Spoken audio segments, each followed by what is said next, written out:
Hi Kaita. Hi Madhvi, yeah fine, thank you. Hello, Papa. Hello.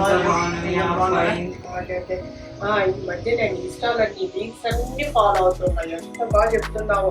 అసలు cherry tomatoes గురించి చెప్తుంటే ఏమో అనుకున్నా. ఈ బాగా చూసాను నేను. మీ దగ్గర ఉన్నాయి తెలిసి అందుకే వచ్చా కొనుక్కుందాం అనేసి. అది చాలా బాగున్నాయి. ఇది ఎలా చేస్తారు?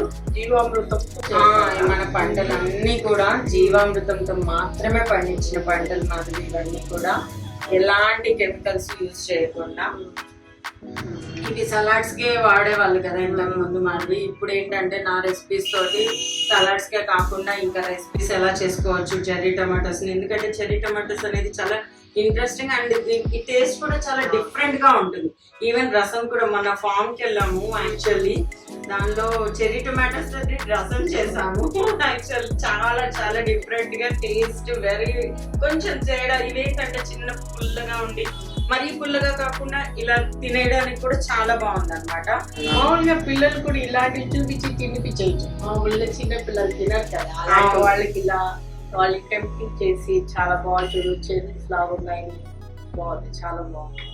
వెజిటబుల్సే కాదు మాధవి, మన దగ్గర ఉన్న ప్రతి ప్రోడక్ట్ కూడా అన్ని కూడా సుభాష్ పాలేకర్ విధానంలో పండించినవే. అండ్ మొన్న అడిగావు కదా నువ్వు మిల్లెట్స్ కావాలి, సజ్జలు కావాలి, దాంతో బిస్బెల్ వర్క్ చేయాలని అన్నావు కదా. సో స్టాక్ ఇప్పుడు వచ్చింది.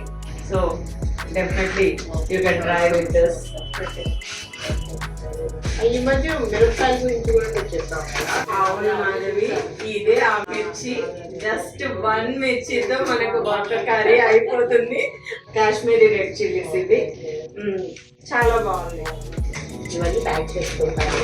Sure, thank you.